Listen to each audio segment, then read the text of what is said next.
Hello అండి. మనకు అంగన్వాడీలో బాలామృతం పిండి అని ఇస్తుంటారండి.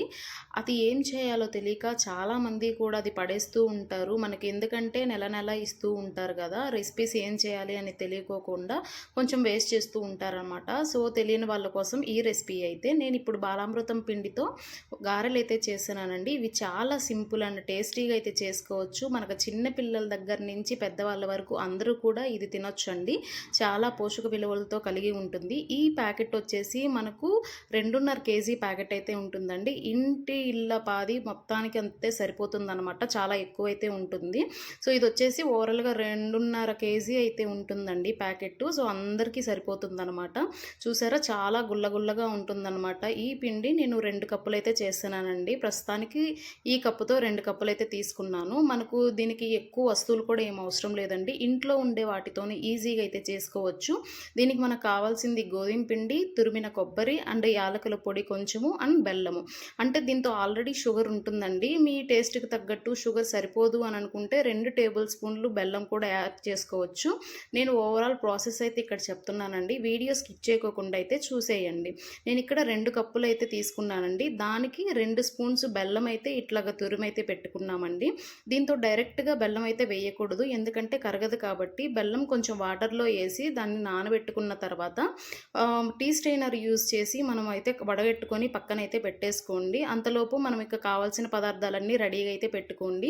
మనం తురుము పట్టుకున్న కొబ్బరైనా వేసుకోవచ్చు, లేదంటే కొబ్బరి పొడి అయినా వేసుకోవచ్చు అండి. మనం బూరెలు ఒట్టి ఆ పిండితో చేస్తే అంత చక్కగా రావన్నమాట. అందుకని పావు కప్పు గోధుమ పిండి అయితే యాడ్ చేసుకోండి. అప్పుడే బాగా పొంగుతాయి.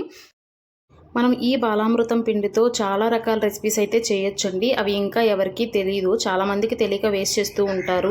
లడ్డూ చేయొచ్చు, గారెలు చేయొచ్చు, బిస్కెట్స్ కూడా చేయొచ్చు. సో, అందులో నేను గారెలు అయితే మీకు చేసి చూపిస్తున్నానండి. ఆరోగ్యానికి ఆరోగ్యం ఉంటుంది, బలానికి బలం కూడా ఉంటుంది. ఇది ప్రెగ్నెంట్ లేడీస్కిను అండ్ చిన్నపిల్లలు ఉన్న వాళ్ళకి కూడా ఇస్తూ ఉంటారు. సో, మీరు కూడా వేస్ట్ చేసుకోకుండా ఇట్లాగా టేస్టీ రెసిపీస్ అయితే చేసి తినేసేయండి. మనకు ఇంట్లో ఉన్న తక్కువ ఐటమ్స్తోనే ఈ రెసిపీస్ అన్నీ కూడా చేసేయచ్చు. Let's start. ఇప్పుడు బాలామృతం గారెలకు కావాల్సినటువంటి మనం పిండి తయారు చేసే విధానాన్ని అయితే చూద్దాము. ఇట్లాగా మనం సెపరేట్‌గా బెల్లం వాటర్‌ని అయితే తీసి పక్కన పెట్టేసుకోవాలి.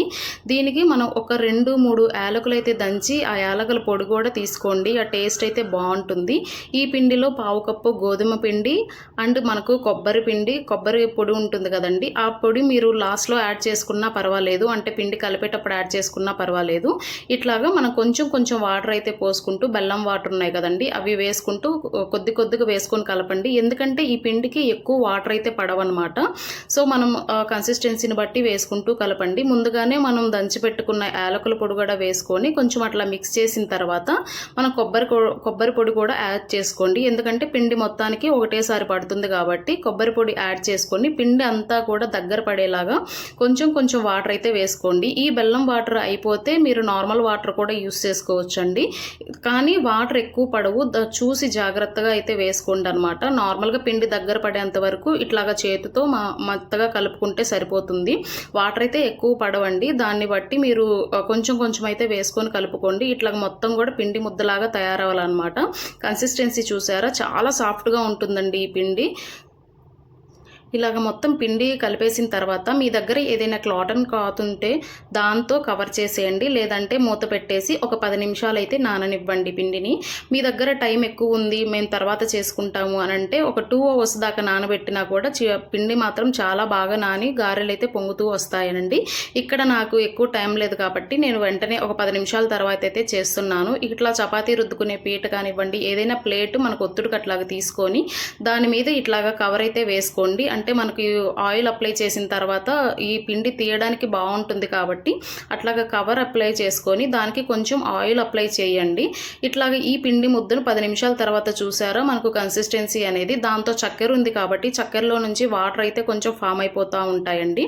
ఇట్లాగా కొంచెం కొంచెం పిండిని తీసుకొని మనం చిన్న ముద్దల్లాగా అయితే చేసి పెట్టుకోండి. పిండి మొత్తాన్ని కూడా ఒకేసారి అయితే ముద్దలు ఇట్లాగా చేసుకోండి. మనకు గారెలు తట్టి వేసేటప్పుడు ఈజీగా ఉంటుందన్నమాట. పక్కన గ్యాస్ మీద బాండవులు ఒకటి పెట్టుకొని దాంతో మనకు సరిపడా నూనె అయితే వేసి పెట్టుకోండి. ఎందుకు అనంటే మనకు ఆయిల్ హీట్ అయిపోతూ ఉంటే మనం తట్టి వేసుకోవడానికి చాలా టైం అయితే పడుతుందండి. అంటే మనకు ఇద్దరు ఉంటే హెల్ప్ అవుతుందన్నమాట. ఎందుకంటే ఒక తడుతూ ఉంటే ఒకరు తీసేస్తూ ఉండాలి ఆయిల్లో. ఎందుకంటే ఇవి చాలా ఫాస్ట్గా అయితే అయిపోతాయనండి. అంటే చాలా స్మూత్గా అయితే ఉంటాయి. ఇట్లా ఆయిల్ అప్లై చేసుకొని మనం 2 కానీ 3 కానీ అట్లా అయితే వేసుకోవచ్చు అండి. ఒక్కళ్ళు కానీ చేస్తున్నట్లయితే ఒక్కొక్కటే వేయడానికి అయితే ట్రై చేయండి. ఎందుకంటే ఇవి చాలా సాఫ్ట్ అండ్ చాలా త్వరగా అయితే అయిపోతాయి అనమాట. ఆయిల్ బాయిల్ ఎక్కిన తర్వాత ఇట్లాగైతే ఒక్కొక్కటి వేసుకుంటూ బాయిల్ చేసుకుంటూ ఉండాలి. మనం ఇట్లా బాయిల్ అయిన తర్వాత గోల్డెన్ బ్రౌన్ కలర్లో అయితే వస్తుందండి. ఇవి ఒకటి గుర్తుపెట్టుకోండి, ఇవి చాలా చాలా సాఫ్ట్గా అయితే ఉంటాయి. మనం గెంట పెట్టి అటు ఇటు తిప్పామంటే ఖచ్చితంగా విరిగిపోయి ఆయిల్ అంతా ఖరాబ్ అయిపోతుంది. సో చాలా జాగ్రత్తగా అయితే మనం టర్న్ ఓవర్ చేసుకోవాలి. ఇవి టర్న్ ఓవర్ చేసుకోకపోయినా కూడా మంచిగా అయితే బాయిల్ అయిపోతూ ఉంటాయండి. మనకు కలర్ పైన బ్రౌన్ లేదా బ్లాక్ కలర్ వచ్చినా సరే లోపల మాత్రం చాలా సాఫ్ట్గా ఉంటాయి అండ్ చాలా స్మూత్గా కూడా ఉంటాయి. సో చూస్తున్నారు కదా, ఇట్లా నెమ్మదిగా అయితే మనం కాల్చుకుంటూ తీసుకోవాలి. అన్నీ కూడా అంతేనండి, ఒక్కొక్కటి వేసుకోండి. ఇప్పుడు 1 కేస్ ఒక్కళ్ళు చేస్తున్నట్లయితే ఇద్దరు హెల్ప్ ఉంటే మనం 2, 3 కూడా అట్లాగా వేసుకోవచ్చు. ఇక్కడ నేను ఒక్కదాన్ని చేస్తున్నాను కాబట్టి ఒక్కొక్కటి అయితే వేస్తూ ఉన్నాను. కానీ చాలా జాగ్రత్తగా అయితే తీయాలండి, లేదంటే మధ్యలో ఇరిగిపోయాయి అంటే ఆయిల్ అంతా కూడా మనకు బ్లాక్ కలర్లో ఇట్లాగా మసి అంటారు కదా, అట్లాగా అయిపోతుంది అనమాట. సో మెల్లగా అన్నీ కూడా అదే ప్రాసెస్ అండి. తట్టుకోవడం, ఆయిల్లో వేసి డిప్ చేసి ఇట్లాగైతే తీసేసుకోండి. చూసారు కదా ఎంత బాగున్నాయో. పొంగకపోయినా సరే మనకు చాలా స్మూత్గా ఉంటాయండి. కలర్ చూసారా, మనకు బయట ఇట్లాగా బ్రౌన్ కలర్ ఇట్లాగ వచ్చేసినా కానీ లోపల మాత్రం మనకు పిండి పిండిగానే చాలా బాగుంటాయి. చిన్నపిల్లలతో సైతం కూడా ఇది మనం తినొచ్చండి. చిన్నపిల్లల నుంచి పెద్ద పిల్లల వరకు కూడా మనం తినొచ్చు. ఇవి స్నాక్స్గా అయితే మీరు ట్రై చేయండి. ఇప్పటి వరకు ఎవరైనా ఇంకా చెయ్యకపోతే ఈ వీడియో ఫాలో అవుతూ చేసేయండి. అంటే ఈ వీడియో చూసి మీరు చేసినప్పుడు మీకు ఎలా వచ్చాయి ఈ రెసిపీ అనేది అయితే మన ఛానల్ని ట్యాగ్ చేసి మనకు కామెంట్ అయితే చేసేయండి. ఈ వీడియో మీకు నచ్చింది అని అనుకుంటున్నానండి. నచ్చితే లైక్ చేసి షేర్ చేసి కామెంట్ చేయండి. మరిన్ని వీడియోస్ కోసం మన ఛానల్ని అయితే సబ్స్క్రైబ్ చేసుకోండి. Thank you. Bye bye.